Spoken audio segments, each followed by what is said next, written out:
Welcome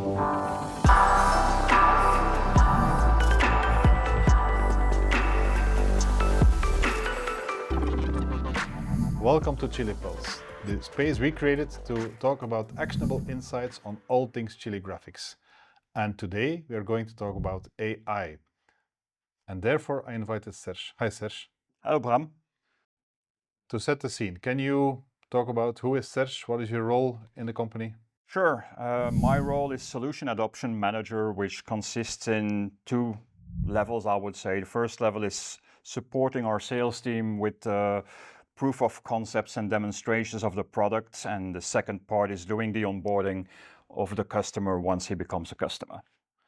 We teased with AI, so the goal of this session is to see where AI can help you and our customers with that process. So maybe let's dive into a few of the proof of concepts.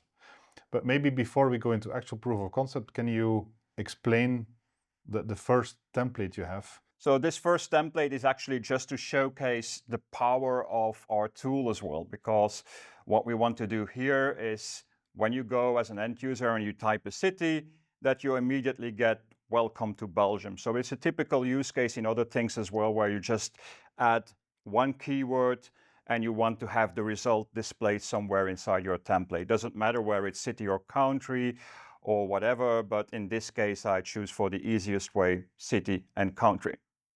How can GraFx Genie help us with that? Well, today it became a lot easier to make these kind of things. So you can just go inside there. You can say, well, be triggered on the fact that if my city is changing, something needs to happen. And before you go any further, that city, that is a variable field that an end user would just type in the name of a city. Yes, it's just a text field where he can type in. So you get some input and that input triggers some type of action. Correct. And it's the action where GraFx Genie can help. Indeed. And that's basically what you have right here. So you have your actions. Now, to be frankly honest with you, I'm not a developer, so... How would you rate your developer skills? I would say intermediate, because what we have here is JavaScript, so you can start typing and it will already assist you with what you are typing. But since I'm not a really developer, I wouldn't be able to really start typing the entire code from scratch. Yeah. I can read everything what's done. So if you present me with a JavaScript, I will be able to analyze it again and to say, well, this is what it's doing. But don't ask me to invent the code from scratch, because that would be beyond my skills. So how can GraFx Genie? Don't let us wait any longer.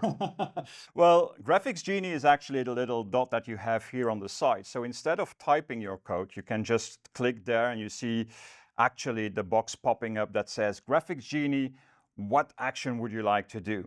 So I have copy-pasted my prompt already that I tested before, just to speed it up a little bit. But what I actually asking GraFx Genie is in normal, regular, plain language that I would ask you the same thing for, like put the variable country according to the city that I have in my variable city, and do this for all the capitals in Europe. Okay. And based on that, if I say generate, it will start creating the code right in front of me.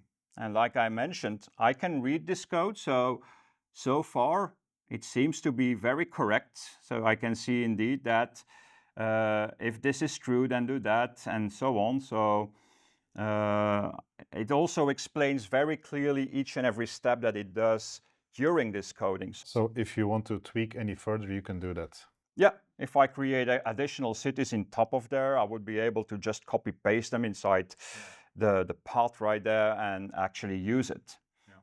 And once it's inside there, once my triggers are activated, I can indeed go and say, well, let's go, for example, to, instead of Ghent, to Paris. And let's go to there, for example. And then you see that it changes directly to France. Yeah. Okay, great. Well, it's good to set the scene. Let's jump to another one where we go a bit more in detail. Mm-hmm. What is the next proof of concept you have for us? A next proof of concept is something that we often get in customer use cases as well. I want to have a flyer for different sub-brands. For example, we have a soda brand, which is a huge customer of us. We have other customers as well inside the medical industry and everything like that, but they all have every time many products, and they want to advertise for all those products as well in print and in digital. So what we typically do here is, depending on the sport, because here we said, okay, it's a sports drink. So depending on the sports, my sport will change, my colors are changing, and my product is changing. On top of that, if I say, for example, here, I have my main image, which is targeted on the right. Now my bottle needs to switch to the left. So all that kind of logic is something that we've built inside the solution. And as being said, not only for print, but also the ability to do the same thing for digital, so that I can use it on Facebook, Instagram, or even on narrowcasted screens. So that's basically the use case of this template. So that the local retailer could go in, self-service, and say, I need a variant for my local market for this brand, and then he can download the... Yeah. And where does Genie come in here?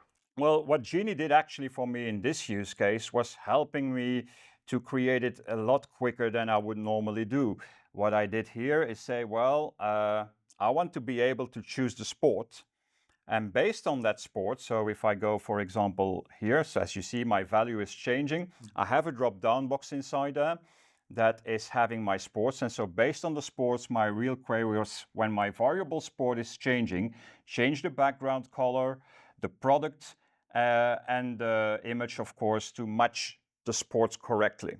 Well, it sounds challenging, because you don't give to the prompt, you don't give to Genie what sports you are using. You don't give to Genie what colors you are using. So how does that fit into that big picture? Well, actually, Genie is smart enough to know what's inside my variable data already. So I have, like I said, a drop down there where I can choose my sports. So it knows already all the different sports that I want to use inside my communication.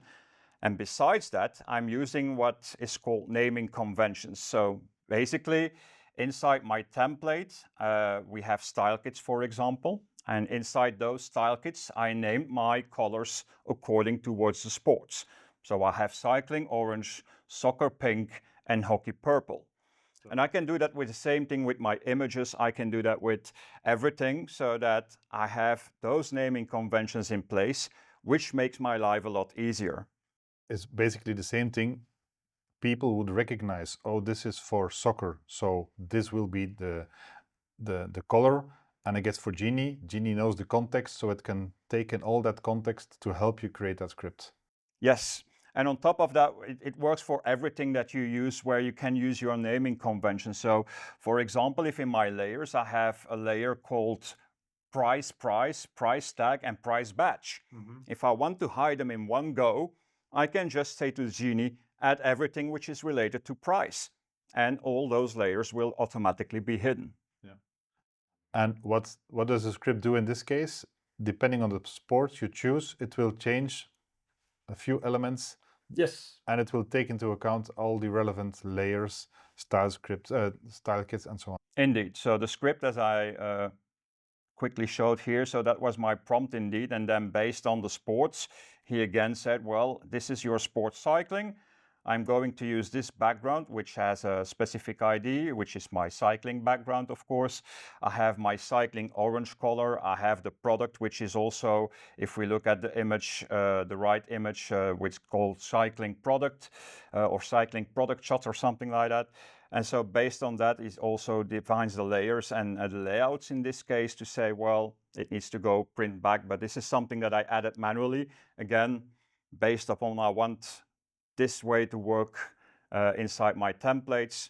Like I said, I'm not a coder, but this is very simple to add on top of what Genie already produced for me. Very important question. As Genie AI helped us to create the script, it does not generate the script every time you use the template.